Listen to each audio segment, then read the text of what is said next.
Hello, everybody, and welcome back to Documentary Club Live. I'm Jeff Jones, and with me, as always, is Jack. Like and subscribe if you enjoy our discussions. Today, we are talking about the documentary Power, so let's get right to it. Jack, how are you doing today? I'm doing very well. Greetings and salutations to yourself, of course, and anyone out there that's listening in and following along with this next documentary, Power. Yeah, this documentary was quite, eye-opening. I think, in the last few weeks, we have been talking about a lot of the hardcore criminal justice issues, which we tend to talk about a lot on the show. Let me get my. I don't even know if you guys can hear me. I got my microphone way over here. Yeah, we All can right, hear you. that's much better. So, I think this documentary, like so many that we've talked about, really gets to the heart of the matter of policing, and it goes back and it kind of talks about the origins of policing. And one of the questions that you brought up, one of the questions that was brought up in the documentary is, if we were to start over and if we were to decide that we want to have a police force for our communities, what would that look like? What would our goal be? What would our intention be? And I find it hard to believe that we would adopt the same kind of system we have. Oh well, I mean, I think it's a great question that it's asked in the documentary. If we had to invent policing today, didn't have anything, clean slate, what would it look like? And would it look like what we have? And I would have to say a resounding no. There's another problem, and I didn't really talk about it, and it's not really talked about within the documentary. You run into a couple of problems, though, probably more than a couple.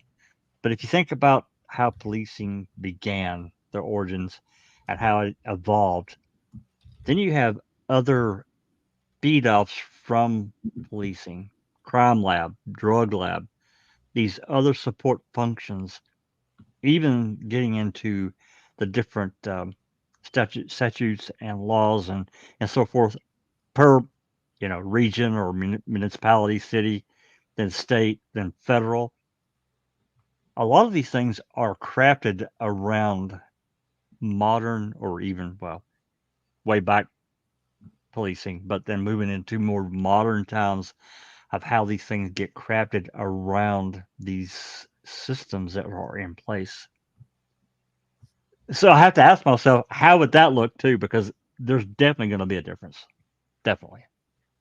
I mean, we can look to other countries too. We're not the only kids on the block that That's right. have police forces, and we can see that. There are countries that, for example, I lived in South Korea. It's one of the safest countries in the world. I don't think a lot of people realize that when they think about South Korea being so close to North Korea. But domestically, there's only a few murders every year. They don't have a problem with guns, so the law enforcement are quite, I don't want to say pushover, but it's a different type of law enforcement where they're more of protectors of the peace instead of, out looking for looking to make arrests, or it's a different system. Even the patrolling is brought up in the documentary. Like, where did patrolling come from? What is that from? And it Yeah. comes all the way back from slavery, That's when right. they were patrolling for slaves. And so that's where that kind of culture comes from. Yeah. You can just look at the UK, England, specifically only certain, um, what do you call it, units within their police force are allowed to carry a sidearm. The rest of them, they carry a baton, a shield, That's right. pep, maybe pepper spray. I'm assuming pepper spray, but it's non-lethal type um, equipment, not a gun. Right. right?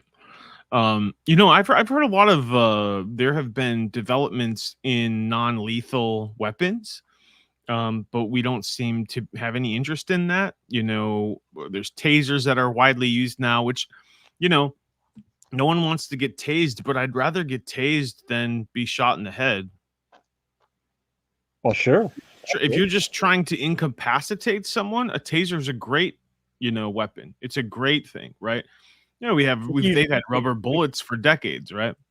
if used properly, I mean, I've seen tasers deployed that when somebody's running and they fell and hit their head and been really damaged, like incapacitated or even killed, because they basically fall like a tree, fall like a log, and bam, no control because they can't. Their muscles are constricted or whatever it does, and they have no control, so they're down. That's right. That's right. So, in use proper context, I agree. Taser, don't shoot me.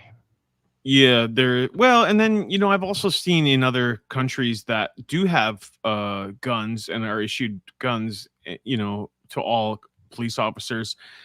They're not trained to take headshots or body shots. They're trained to shoot you in the leg or in the Yeah. arm to Yeah. incapacitate you, to make you immobile. And I just don't think, now this documentary doesn't mention anything about it, but from what I've seen in other places, that law enforcement in this country are Well, taught to aim for the chest and head instead of you're the maybe knee and the tell them my age here a little bit, but it used to be that way here too. But in the before time, before that's the right. militarization, maybe, right? That's right. And there were some instances that happened, where somebody got incapacitated, but they could still function, That's right. be able to, maybe roll over and grab their gun and shoot someone. So now it's like center mass for the head. I mean, I get it, but if you shoot someone in the leg, even if they still have a gun, you can wait them out. Things don't have to happen. It's almost like we have that fast food mentality in everything in life. Like, it has to happen now. You have to take him down now. Where if you had a little patience, the guy might bleed out and you can just wait. You don't have to, Right. he might fall unconscious because loss of blood, and then you could handle it, and so I don't know if that's part of the culture where nobody has any patience for anything. They want it resolved immediately. And, Well, I don't know if that's part of it. think about some of these cases that end in the hail of bullets and I mean hail of bullets. I'm thinking specifically of one case that this guy had stolen a car. His girlfriend was, I can't remember if she was with him willingly or not, but regardless, they take off and the cops started chasing them. Well, it ended up like 50 cop cars, and I'm not really exaggerating. I can't remember if this was Boston or somewhere in that region, the Northeast. There was like 40 or 50 cop cars chasing just one car with the guy and girl in it. They eventually disabled the car, and they shot into that car 160 or 80 times between all the different officers. Just excessive force, right? Well, I mean, to me, it's that's an execution. How many cop cars really need to be chasing one car? We're talking about one car. It just, I don't know, the mentality of that. I have a real problem there. If you want to have a few, but certainly radio ahead, try to get something in place to stop them. Right. It's happened in other cases too. This hail of bullets, instead of having a Well, select. it's like they got John Dillinger there or something. Do you know what I mean? Yeah, Like, it's yeah. like they're trying, like someone has a Tommy gun, That's right. And his posse.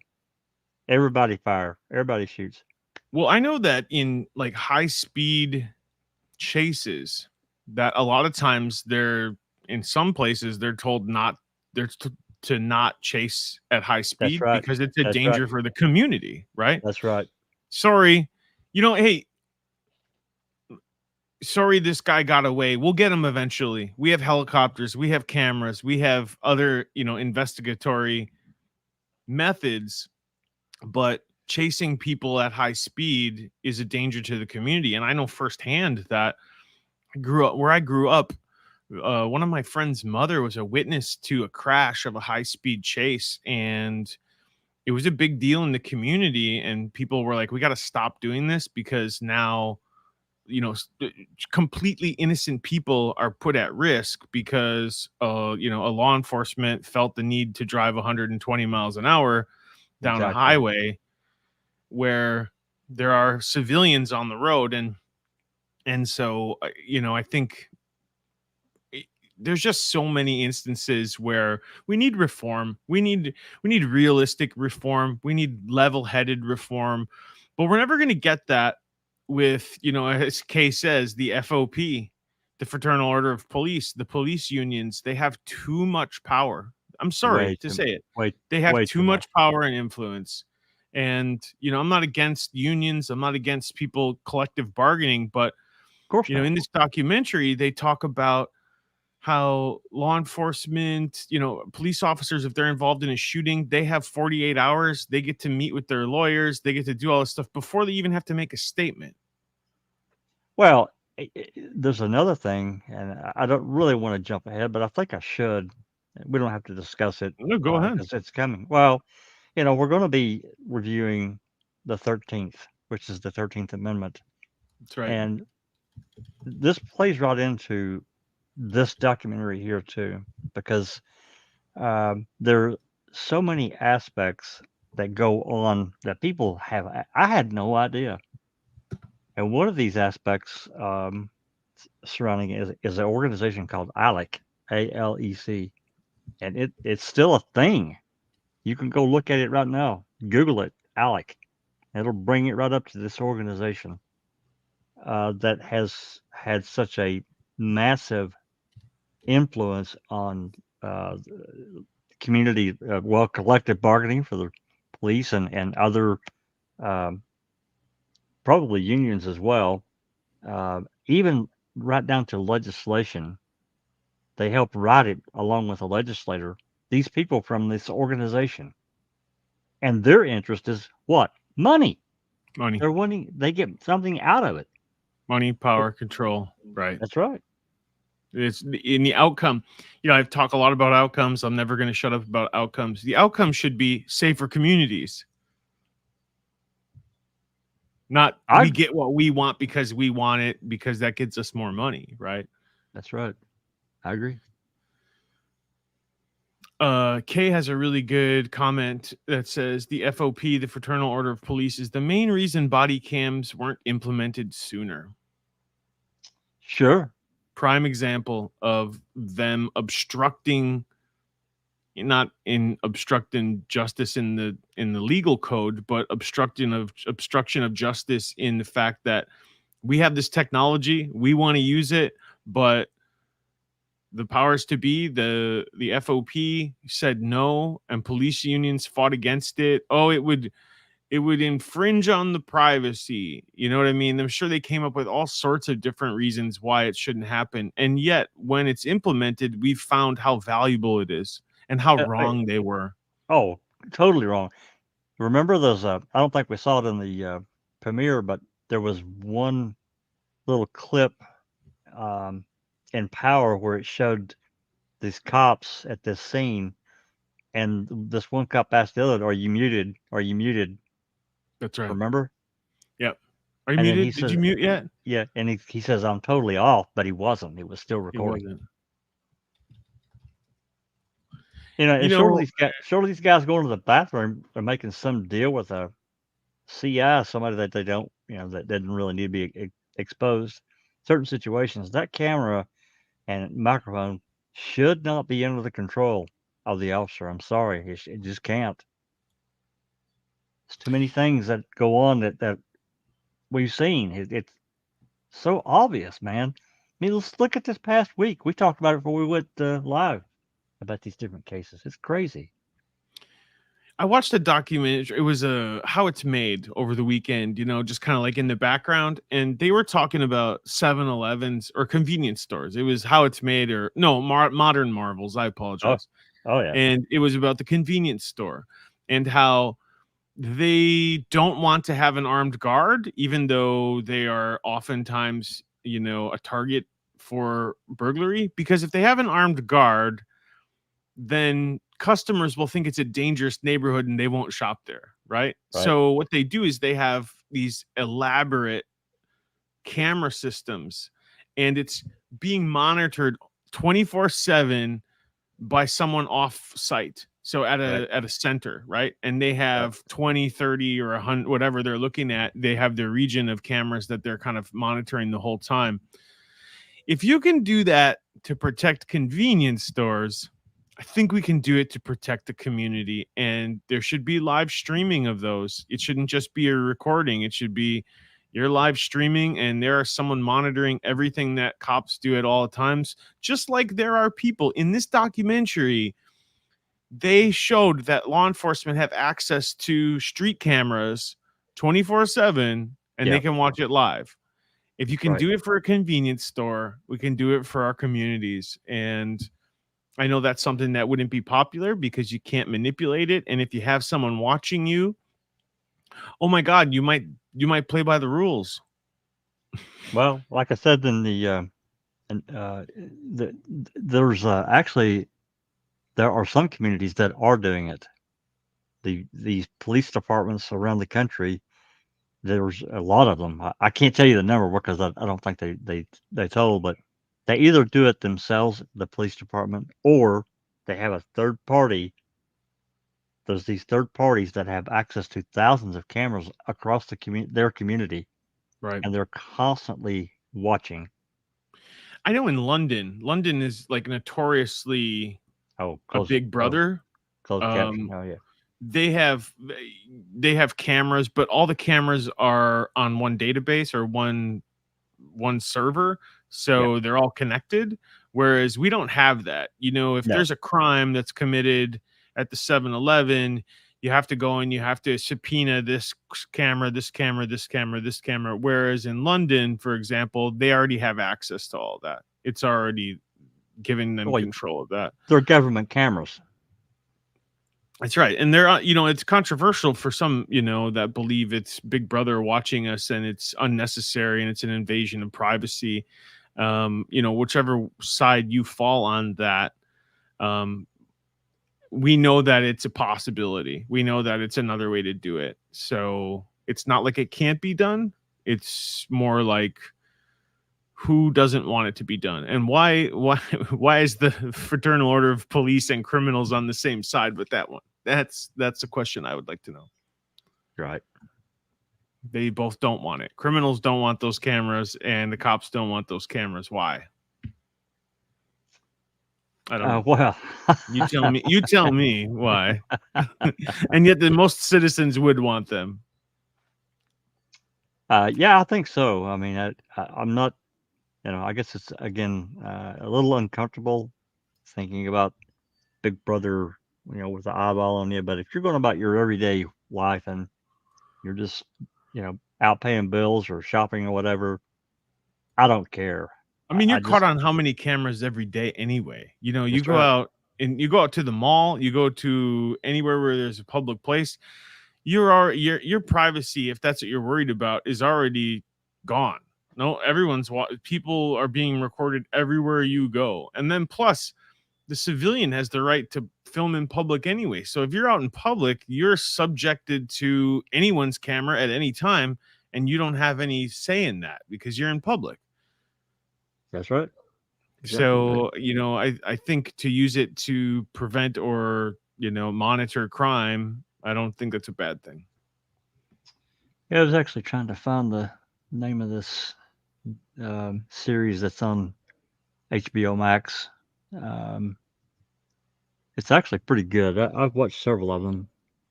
I'll find it here as we're talking. Sure.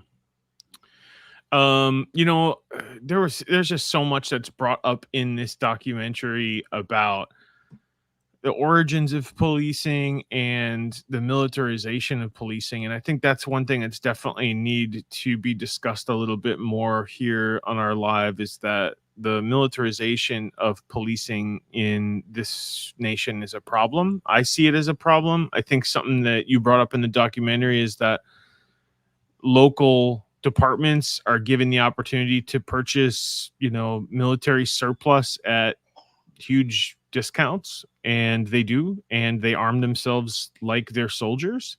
And I don't want soldiers in the street. I would rather have peace officers that, justice of the, well, not justice of the peace, but instead of having just the culture that we have now, something that's a little bit, I'm not saying we want Andy Griffith, you know what I mean? That's not it at all. I'm not saying that we need to go back to some, timid old man that can be pushed over with a new, we have big weapons on the streets, right? We have weapons on the streets that we need to be protected from. And I get that, but it's a scary thing to think about the militarization. I mean, I've been to countries that all the banks and all the grocery stores and all of the major places are armed with men with machine guns, and it's not a society I'd want to live in. No, most people wouldn't. That's why so many people flee those kinds of environments, man.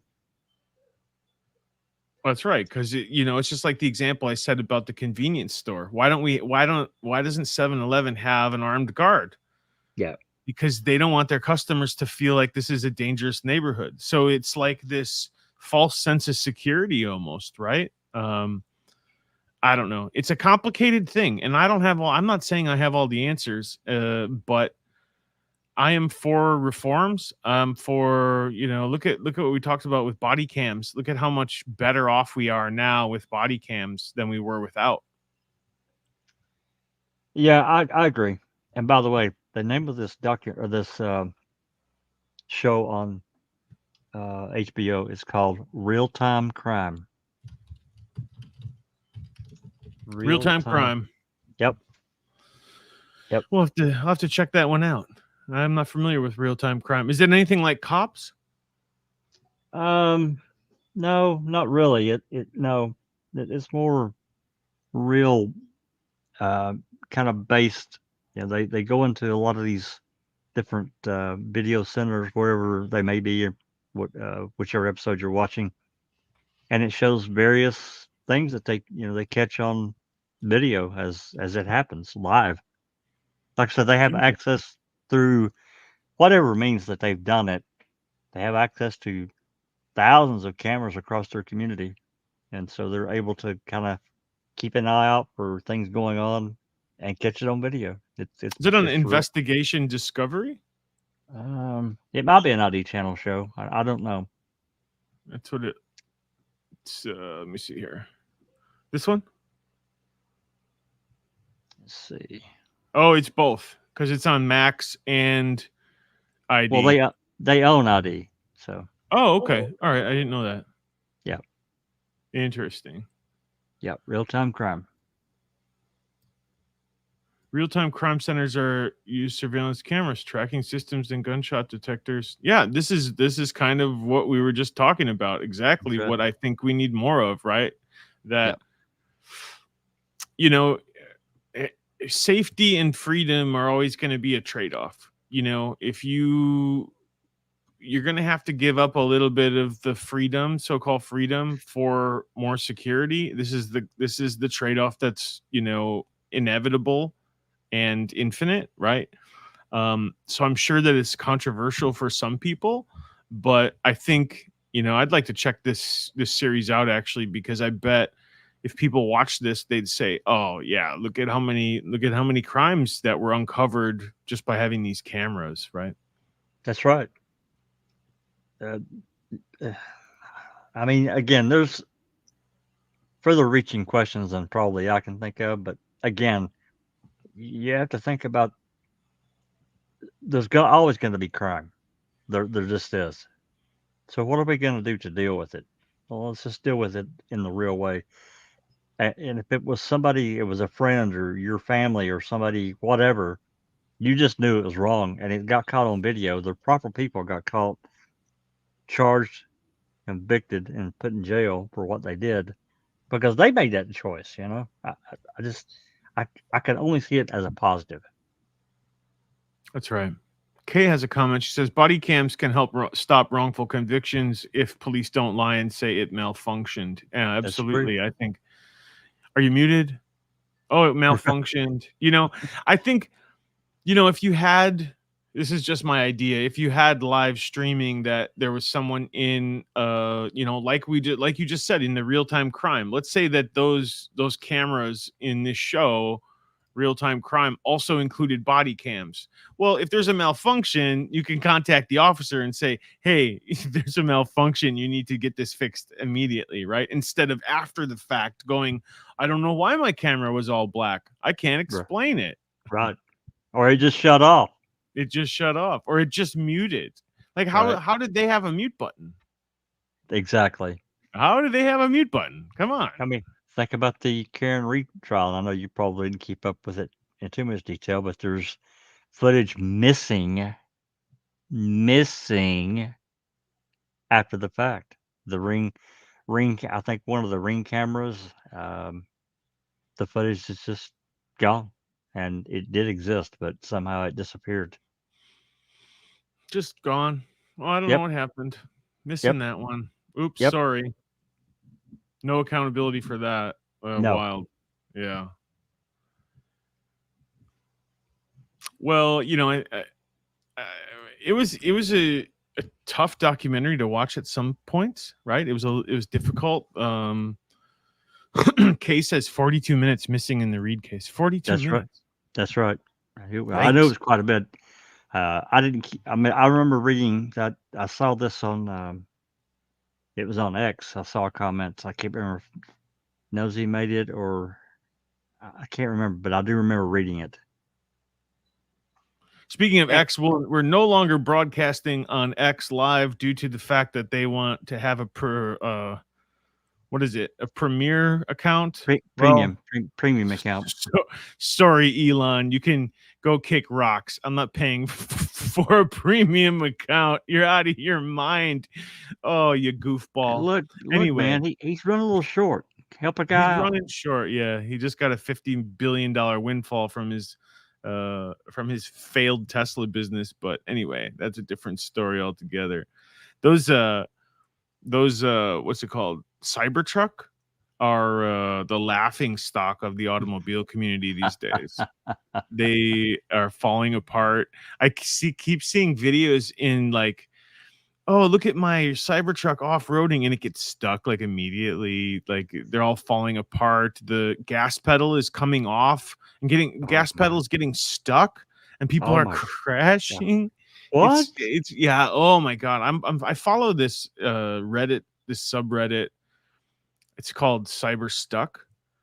And it's all these people who have regretted buying these Cybertrucks but yet this guy's Cybertruck, his main new product, is a total failure, and yet they give him more money as CEO. Good job for failing up, But anyway, no longer streaming on X, guys. So sorry. We're still on Twitch, even though I don't think anyone has ever watched us on Twitch. But if you are on Twitch, thanks for joining us. So, but that's okay.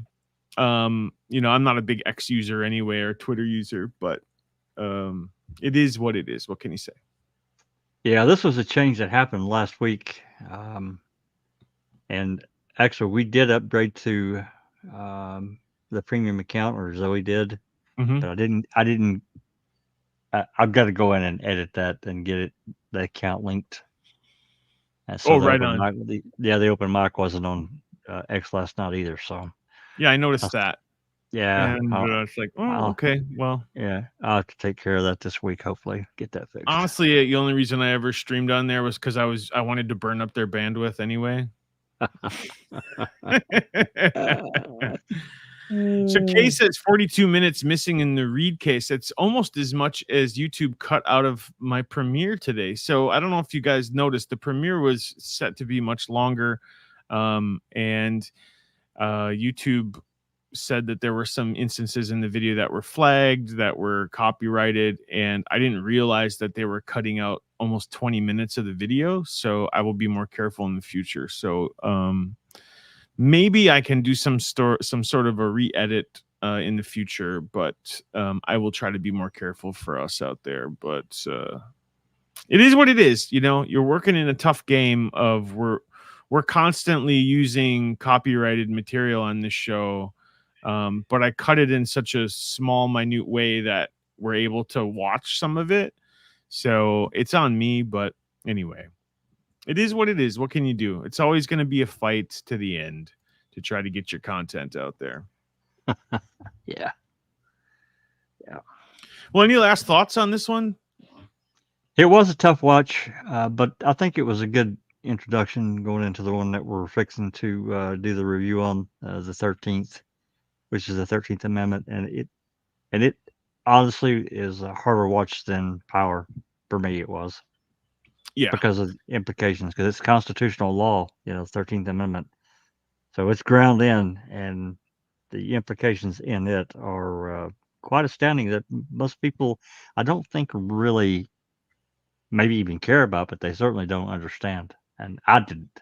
I really didn't. It was a real education for me. It was the 13th is the one we're going to cover next week. And in my rewatch last night, I noticed that they even used some of the same footage that was in Power in the 13th, and they kind of go together in a way, and even so much that they use the same footage. So kind of dovetail that one into next week, the 13th, talking about the 13th Amendment to abolish slavery in the United States and what the ramifications of that was. And they kind of go all the way through to, yeah, we're free, and then you found more ways to lock us up legally. And there was mass incarceration after the 13th was passed. And so it's hard to watch. It's a hard truth, but very important. I think if we're going to understand how things are, we need the hard truth. The 13th Amendment abolishes slavery, except, and those words are in the amendment. Go read it for everybody. Go read it for themselves. Except when you get convicted of a blah blah blah, whatever that case may be. And now, so we can use you. And it took a long time. I mean, they had chain gangs. They had, they were able to do all sorts of abuses to inmates at the time. And it took a long time for those rights to be corrected, or those wrongs to be righted, I guess to say. And they're still not all righted. Now you have to treat prisoners with some level of humanity and dignity. If they're injured, you have to help them get medical attention. These are things that did not happen overnight. When at the time, there was a lot of abuses that took place to prisoners, and nothing is. We have to look at, and we'll get more into it next week, but looking at what's built around our prison system, it's health, it's communications, it's so many. It's actually the prison itself. How much does a prison get per prisoner to fill that bed? There's a whole other world that people don't see. They don't care about it. It's out of sight, out of mind. But it's a massive industry. And it's all about money, man. Come on, it's all about the cash. Yeah, unfortunately, you're right about that. It does seem to be always about.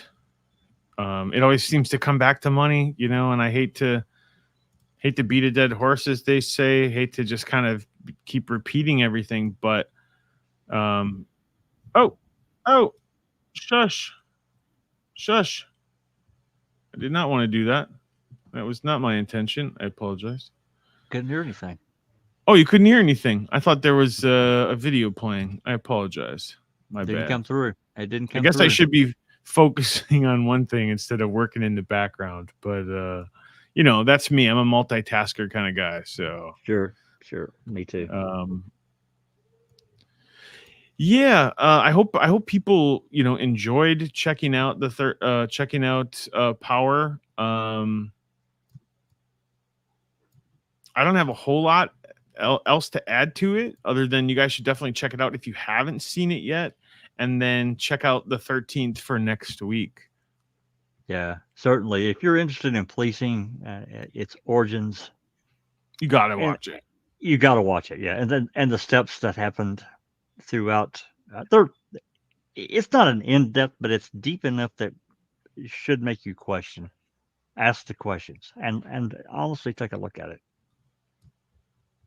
Yeah, pretty cool. But yeah, as I said, next week we'll take a look at the 13th. So keep that in mind. And I guess that's it for us this week. Really appreciate Kay coming along and everybody else out in the netosphere, as they like to say. And I guess that's all for today. I'm Jeff. I'm Jack. We'll see you guys on the next one.